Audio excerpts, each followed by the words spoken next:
live presentations, and I did my first one last week just to see what would actually happen.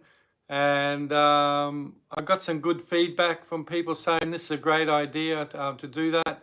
And I've had a few suggestions on what I should present in these videos, in these live broadcasts. So I'm taking on all that information from you guys that have sent me messages, and through the next coming weeks, we'll probably look at some of those things that you've suggested. So today I thought I would talk a little bit about one of those suggestions. I had a few people actually say, why don't you talk a little bit about how you tune your drum kits? I've had some people send me messages on some of my videos saying your drums sound horrible, and I've had other people that say, wow, your drums sound amazing. So I should say right from the start here right now is that how you tune your drum kit is very, very much a personal thing. How I tune and what I like, the sound of a drum, what I like in a drum or what it sounds like, is what I like. It's not necessarily what everybody in the world likes, or it is the way, the one and only way one should tune a drum. So that's something to keep in mind. Everybody, whatever drum sound that you like is the way you should tune your drums. That said, there are certain situations where drum heads and the way you tune your drums vary from gig to gig, so to speak. And for an example, if I'm playing acoustically in a music venue, the way I tune my drums is a little bit different. Only a little bit, but it is a little bit different from if I'm fully mic'd up in a big room.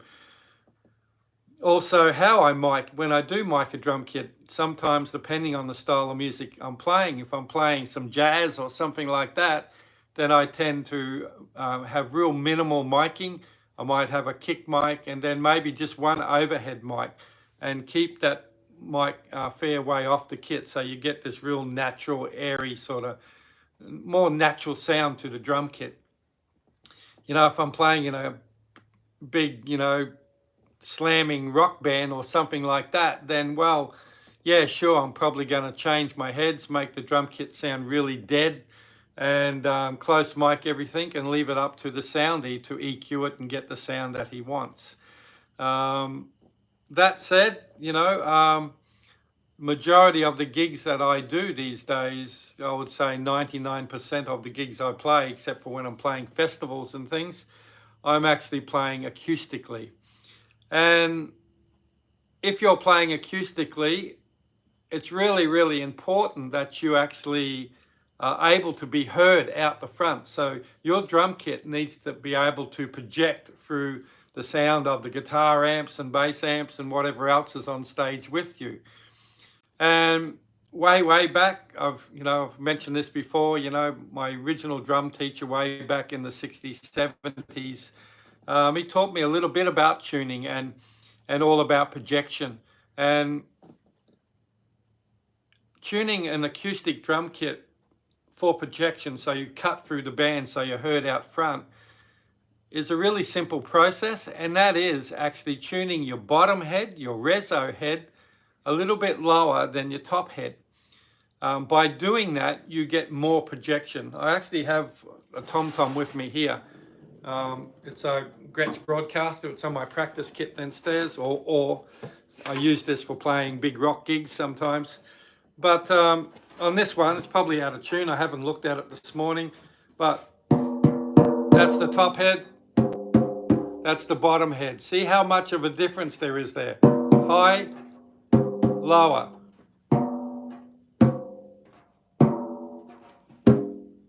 So it's a lot different. This drum sounds, for some people, it sounds all ringy and horrible.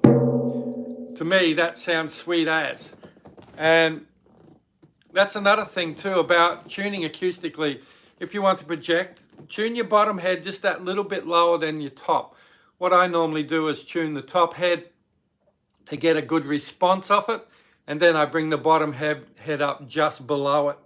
And of course, make sure all the tuning lugs, top end, bottom, are all even and balanced. That's a really important thing.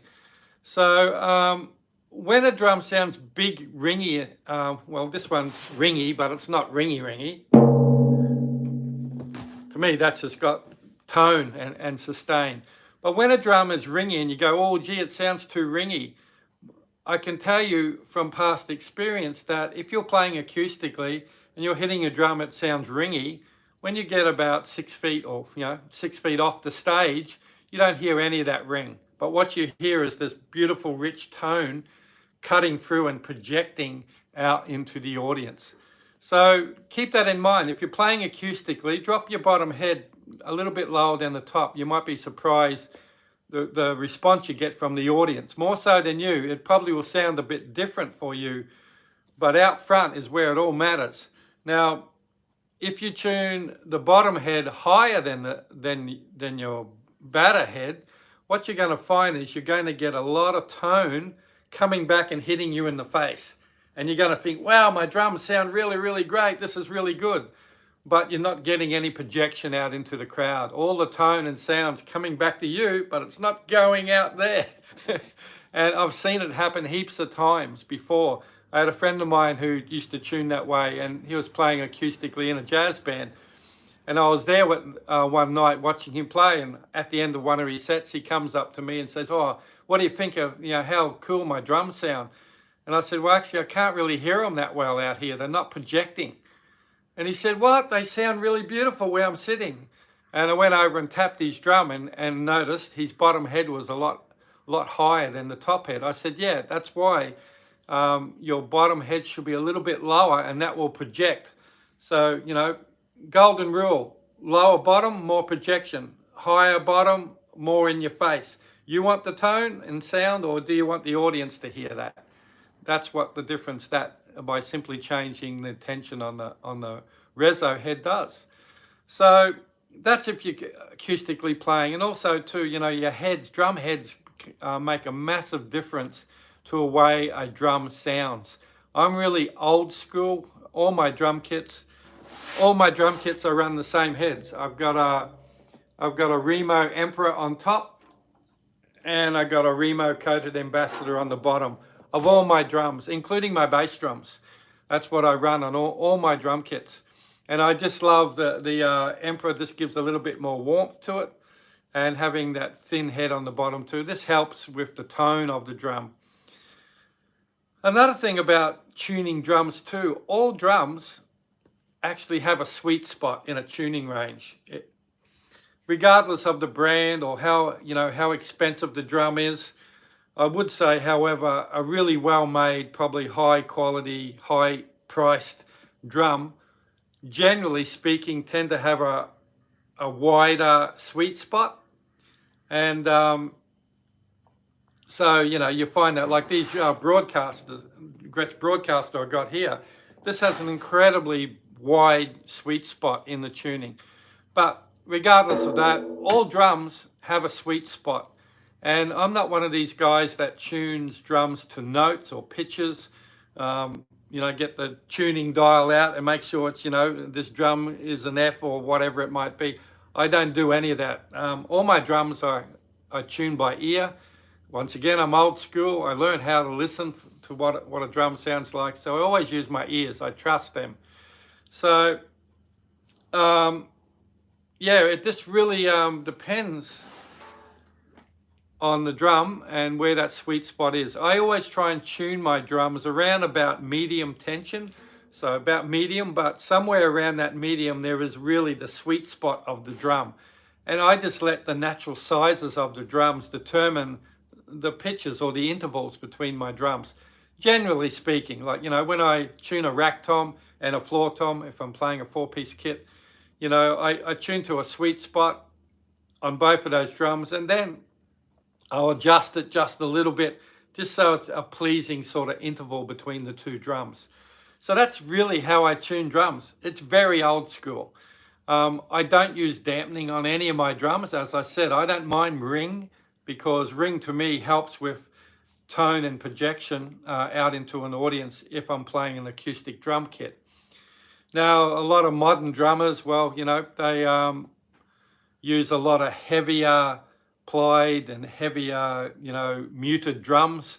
A lot of people use like power strokes on bass drums and, you know, all these weird and wonderful types of thick and heavy muted type drum heads on their drums. I'm not a big fan of that, but once again, if that's your thing, then great. You know, to me, you know, I spend a lot of money on buying a drum kit like this Broadcaster. You know, this kit costs thousands and thousands of dollars. The last thing I want to do is mute that drum. I want that drum to fully resonate and sing. And if I'm using muted drum heads, or if I'm putting gaff or, you know, moon gel on the heads and all that to kill the ring off, then, you know, why bother buying a really expensive drum kit? Go and buy yourself a, you know, a $500 beat up thing that sounds like a wet cardboard box and play that. You know, that's my opinion on that. I'm just noticing too, I've got a fair few people watching today. This is great. I can see a few people there. Chanel, Savannah, Kathy, and someone called Mum's Kitchen.